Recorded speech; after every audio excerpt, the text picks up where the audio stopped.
Good morning. My name is Guillermo das Luisa. I am 44 years old. I live in the Highlands in a small town called Ambato. I've been working for about 20 years.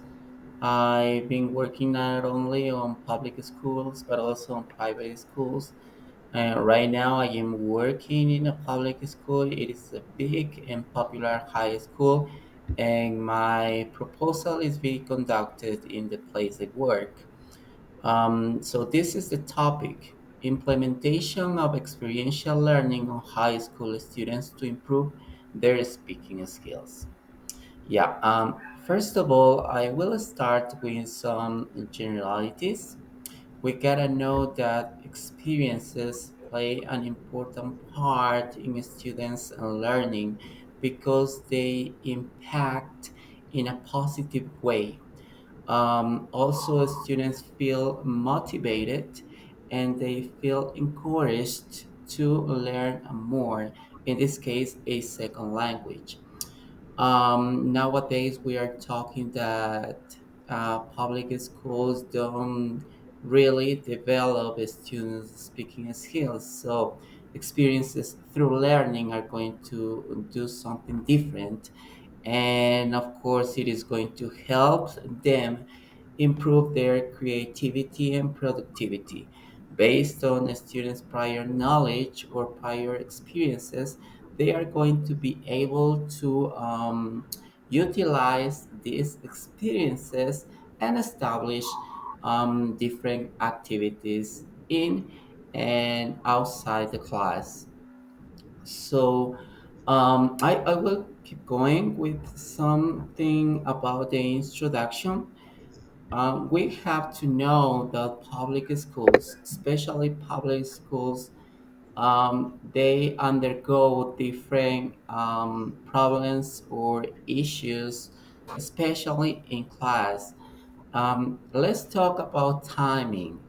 Nowadays, we just have 3 hours a week. That's not enough to establish speaking activities because it is going to take a lot of time in every single student.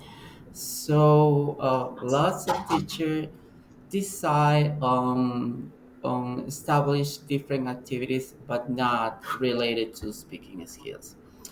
We have to know that it has been 3 or 4 years that the government hasn't provided public schools um, different kinds of materials related to speaking skills, and we don't have enough books, we don't have enough didactic materials to focus on this skill. What's going to happen or what's happening now is that our students don't really produce the language, and in that case, the development of speaking skills is going to be a big deal during the whole year. And of course, experiential learning or experiences through learning are going to be able to support oral communication without using lots of materials, lots of didactic resources. But this strategy could help teachers save a lot of time and focus on this skill that has to be developed these days. Okay, as I said before, I work in a public school. It is called Hispanoamerica School. And we have 3 sessions. We work in the morning, in the afternoon, and also in the evening.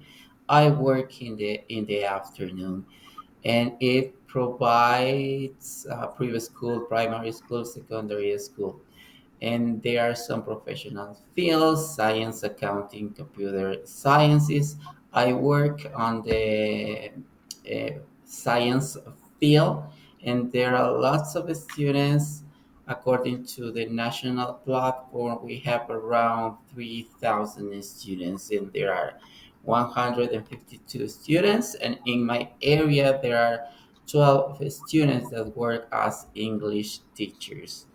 And of course, we have a library, three computer labs, two audiovisual rooms, three basketball courts, a coliseum, a swimming pool. That it seems that it is a private school because of the resources we have, but if we focus on English as a second language, we don't have enough resources to work on this field. Yeah. Okay. Why my proposal is important? Because establishing experiential learning is going to um, support the new production of new skills. It means that they are not going to learn just speaking, or just speaking is going to be the target goal. It means that students are going to get more skills, such as I said before, productivity, creativity. They are going to be motivated, and maybe they are going to be able to work alone. It means that they are going to be self confident. Yeah. And it is also related to scaffolding.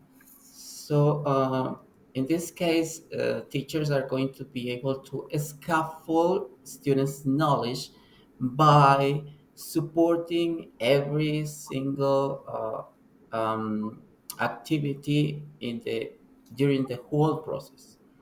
Yeah, and we are going to try to establish activities related to technology also, and it is going to support students production related to English, of course. I got one general objective that says to implement experiential learning in order to improve high school students' speaking skills. So, as you already know, this is my objective, and I will try to accomplish this objective by working on these specific objectives that are set like this: to set experiential learning activities to encourage the students to speak English as a foreign language. So that is my priority: to ask students to record experiential activities to synthesize their presentations. That it means that students are going to experience, for example, daily routines. Maybe they could cook something, but they have to record themselves. So they are going to be able to remember that experience, record it, and present it in class. So the more they experience some activities, the more knowledge they are going to acquire. Also, I want to create a multimedia site to show students examples based on their experiential learning. It means that there's going to be a YouTube channel based on their activities. I will post what they did. Of course, they are not going to have a good resolution, uh, yeah, because the students are going to be the ones that recorded and says, and and their parents have authorized everything about that. So I will not have problems when I I will present my channel. Um, as you can see, we have an important question that says, does the implementation of experiential learning improve high school student speaking skills? My independent variable is going to be the implementation of experiential learning, and the dependent variable is going to be the improvement of speaking skills. I got three important questions that says, what is the relation between experiential learning and improvement of speaking skills? What is the importance of experiential learning to improve speaking skills? What is the teaching process to be followed when applying experiential learning?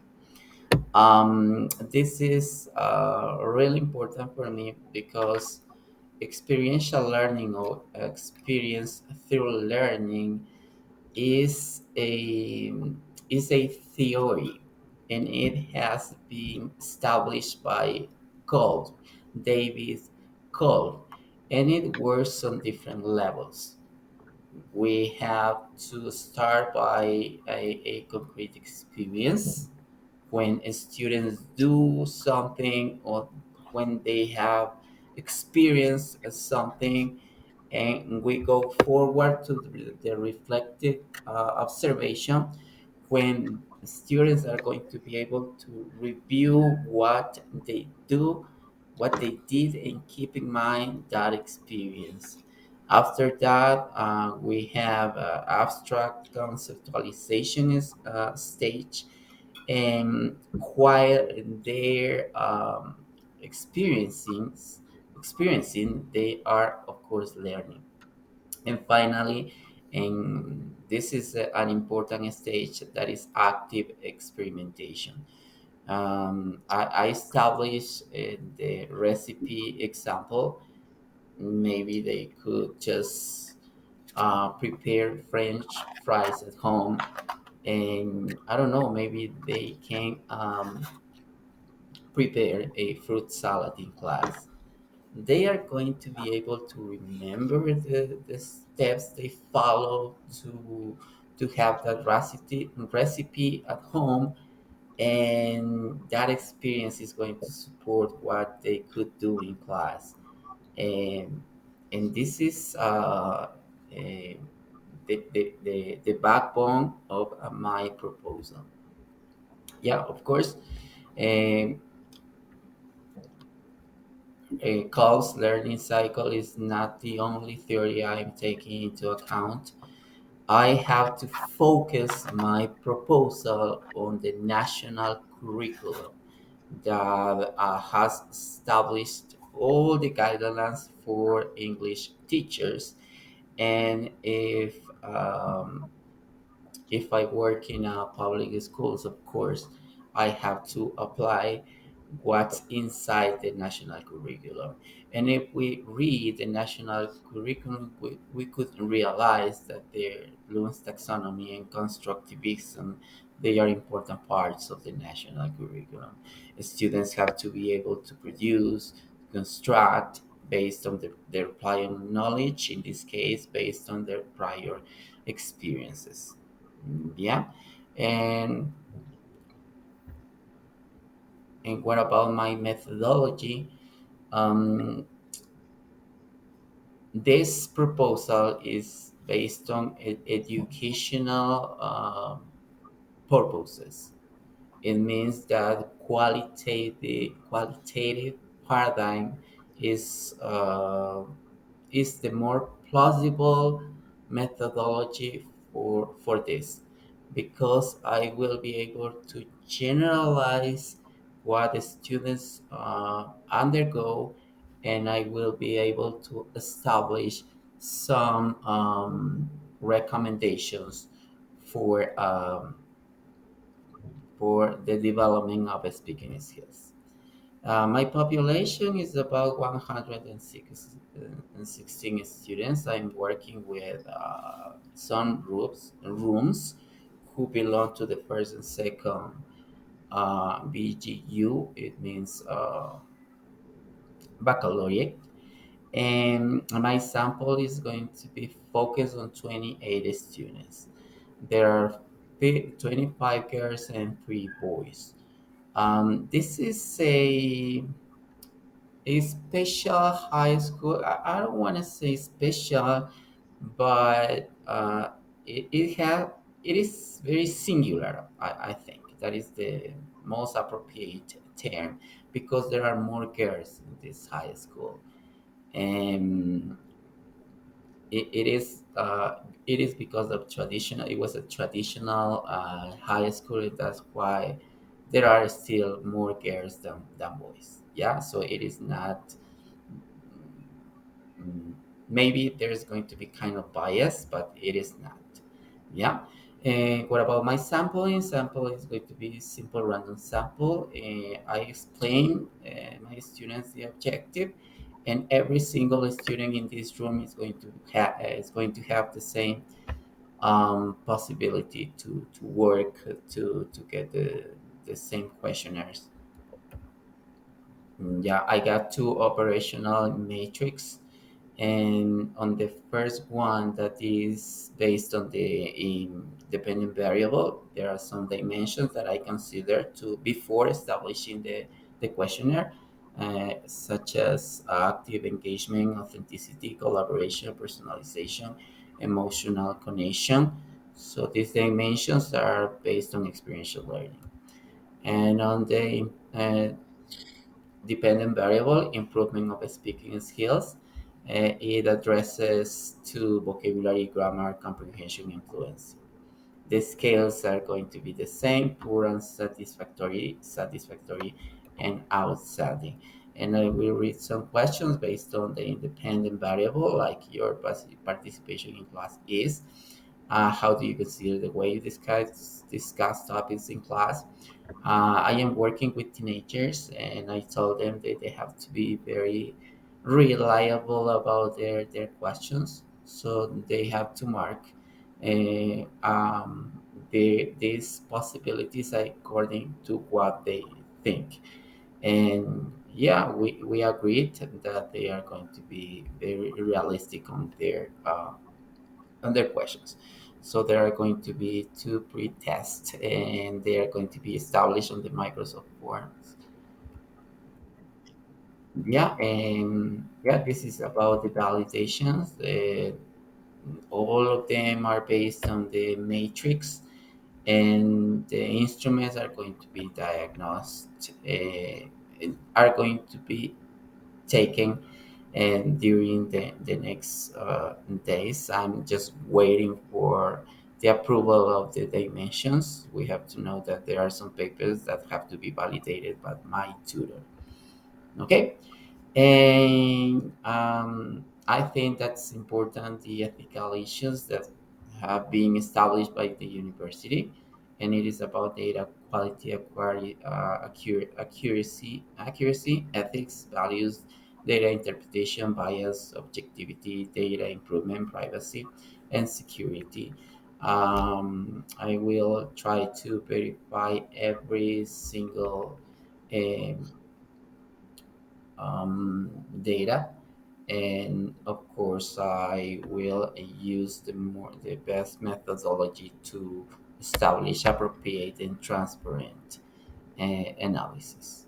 Okay, so this is my about my reference. I'm still working on my project, and that's it. Thank you so much.